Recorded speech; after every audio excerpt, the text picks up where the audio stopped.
সালামু আলাইকুম। বিএনপি খুবই ভালো একটা উদ্যোগ নিয়েছে। খুবই প্রশংসিত একটা উদ্যোগ নিয়েছে। যেখানে বিএনপি উপকৃত হবে এটা অনেক আগে নেওয়া উচিত ছিল। তাহলে বিএনপি আরো একটু ভালো হতো দলের জন্য। কারণ এতে বিএনপির ভাবমূর্তি কিছুটা হলেও ক্ষুণ্ণ হয়েছে। গত মাসের নভেম্বরের ৩ তারিখে যখন প্রার্থী তালিকা ঘোষণা করে বিএনপি ২৩৭ আসনে, সেখানে অনেক ত্যাগী নেতা বাদ পড়েছেন, অনেক জনপ্রিয়, অনেক যোগ্য বাদ পড়েছেন। সেটা নিয়ে ব্যাপক সমালোচনা হয়েছে, ব্যাপক আলোচনা হয়েছে। রাজনীতিতে একরকম ঝড় বইছে বিএনপির যে এত ত্যাগী, যোগ্য, জনপ্রিয় প্রার্থীদেরকে বিএনপি কেন বাদ দিল। এখন শেষ সিদ্ধান্ত নিয়েছে বিএনপি, যারা মনোনয়ন বঞ্চিত হয়েছেন তাদেরকে একটা সুখবর দিয়েছেন। মনোনয়ন বঞ্চিতরা একটা সুখবর পেয়েছেন, যেটা আজকে সংবাদ মাধ্যমে একটা বিজ্ঞপ্তি দিয়েছেন, রিলিজ দিয়েছেন, সংবাদ বিজ্ঞপ্তি পাঠিয়েছেন। যেখানে মনোনয়ন বঞ্চিতদের জন্য সুখবর আছে, সুখবর দিয়েছেন।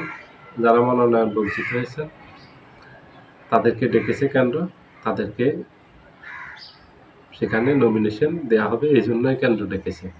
প্রাথমিক অবস্থায় যাদেরকে সেখান থেকে নমিনেশন দিয়েছে তাদেরকে প্রত্যাহার করছে, কারণ তাদের ব্যাপারে কেন্দ্র আরও যাচাই বাছাই করছে, দেখছে যে তারা বিজয়ী হয়ে আসতে পারবে না। যেমন ঝালকাঠি 2 আসনে ইউলেন ভুট্টোকে দিয়েছে, ওখানে উনি বিজয়ী আসতে পারবেন, ওটা নিয়ে অনেক বিতর্ক ছিল, কারণ গত 17 বছর উনি নিষ্ক্রিয় ছিল রাজনীতিতে। চট্টগ্রাম 4 আসনে আসলাম চৌধুরী, উনি ওখানে খুবই জনপ্রিয়। উনি গত 12 বছর জেলখানায় ছিল, 5ই আগস্টের পর উনি বেরিয়েছেন। কিন্তু ওনাকে বাদ দিয়ে নতুন একজন যাকে কেউ চিনে না তাকে নমিনেশন দিয়েছেন। এখানে আসলাম চৌধুরীকে দিবেন, এটা খুবই ভালো একটা উদ্যোগ। আসলাম চৌধুরী এখানে জনপ্রিয়। তারপর লক্ষ্মীপুর 4 আসন রামগড় কমলনগর নিয়ে, সেখান থেকে আশরাফুদ্দিন নিজামী খুবই জনপ্রিয়, সেখানে ওনাকে দিয়েছে নমিনেশন। লক্ষ্মীপুর 1 আসনে এলডিপির একাংশের চেয়ারম্যান ছিল, পরে বিএনপিতে কয়েকদিন আগে যোগদান করছে সেলিম, ওনাকে নমিনেশন দিয়েছে। সেখানে বিএনপির ঘাঁটি সেটা, সেখান থেকে লক্ষ্মীপুর 1 রামগঞ্জ, যেখান থেকে মাহফুজ আলম দাঁড়ানোর কথা, সেখান থেকে নমিনেশন দিয়েছে। এভাবে যশোর 4 আসনে যেটা রওনকুল ইসলামকে ছাত্রদলের সাবেক সভাপতি নমিনেশন দিয়েছিল, তাকে সেখান থেকে প্রত্যাহার করে নেওয়া হয়েছে, সেখানে অন্য আরেকজনকে দিয়েছে। সেখানে রওনকুল ইসলাম বিজয়ী হয়ে আসতে পারবে না। এগুলি ভালো উদ্যোগ বিএনপির, এগুলি প্রশংসিত হয়েছে বিএনপির। কারণ এই ত্যাগীরা যদি বাদ পড়ে, ভবিষ্যতে বিএনপির রাজনীতিতে এটা প্রভাব পড়বে যে দলের জন্য এত ত্যাগ স্বীকার করে লাভকে, আমরা তো দল তো আমাদেরকে মূল্যায়ন করে না।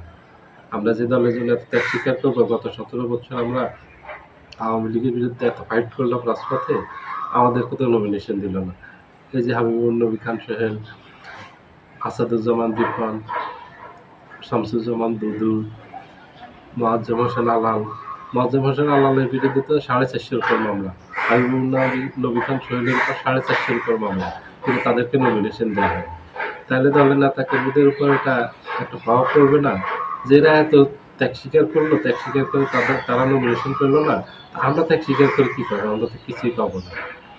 ওদেরকেও মূল্যায়ন করা দরকার, নাহলে এটা দলের ভবিষ্যতে রাজনীতিতে খুব প্রভাব পড়বে। এখন যেটা উদ্যোগ নিয়েছে খুবই ভালো উদ্যোগ, কারণ এটা নিয়ে অনেকদিন থেকে দলের ভিতরে খুব বিক্ষোভ চলতেছিল। প্রার্থীরা যেখানে বঞ্চিত হয়েছেন সেখানে অন্তত 50 থেকে 60টা জায়গায়, 60টা আসলে প্রার্থীরা দীর্ঘদিন থেকে বিক্ষোভ করে আসতেছিলেন, সভা-সমাবেশ করে আসতেছিলেন, মশাল মিছিল করে আসতেছিলেন, প্রতিবাদ সভা সমাবেশ করে আসতেছিলেন, কেন্দ্রের দৃষ্টি আকর্ষণ করার চেষ্টা করতেছিলেন। কেন্দ্র যাকে একটা মূল্যায়ন করছে, মোটামুটি আরও মূল্যায়ন করতে হবে। এই যে রুমিন ফারহানাকে বাদ দিয়েছে, উনি ওনার এলাকায় জনপ্রিয়, উনি পুরো বাংলাদেশে পরিচিত। হাবিবুর নবী খান সোহেল, ওনাকেও এখনও দেওয়া হয়নি। আসাদুজ্জামান খান রিপন, শামসুজ্জামান দুদু, মোয়াজ্জেম হোসেন আলাল, ওনাদেরকেও মূল্যায়ন করবে দল, এটা আশা রাখি। সবাই ভালো থাকবেন, আল্লাহ হাফেজ।